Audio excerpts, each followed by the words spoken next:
Why are some things just creepy? Not terrifying, not outright dangerous, just eerie, like a porcelain doll staring blankly from across the room, or an empty swing moving ever so slightly with no wind, a stranger standing too still for too long.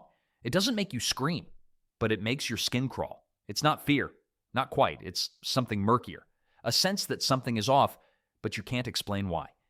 Creepiness, at its core, is about uncertainty. Our brains are designed to scan for patterns and make quick decisions, safe or dangerous, friend or foe. But when something doesn't clearly fit into a category, it lingers in that uncomfortable middle ground. It's not overtly harmful, but it's also not harmless. It's ambiguous. And ambiguity, especially in social or physical environments, is one of the main triggers of the creepy feeling. Your brain doesn't panic, but it doesn't relax either. It stays alert, just in case. Consider clowns. They're meant to be joyful, silly figures, but many people find them deeply unsettling. Why? Their exaggerated features and makeup hide their real expressions.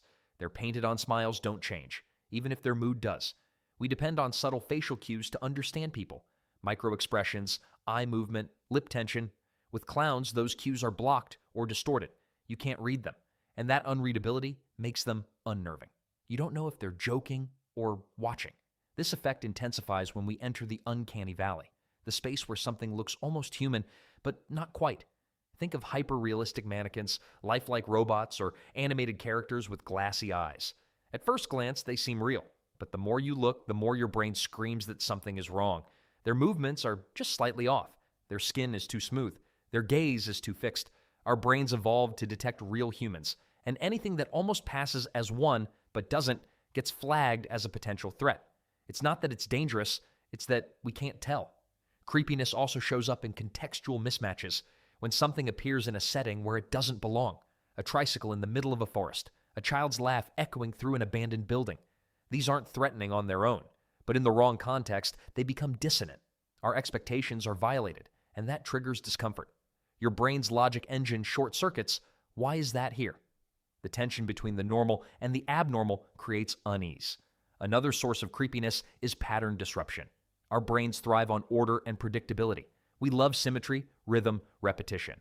But when a pattern is broken, slightly and without explanation, it catches us off guard. A room with every chair aligned, except one. A ticking clock that skips a beat. A hallway that's a little too long. These tiny deviations don't feel random. They feel deliberate, as if someone or something is doing it on purpose. Even silence can be creepy. We're used to background noise, cars, birds, distant conversations, but true silence, especially in places where there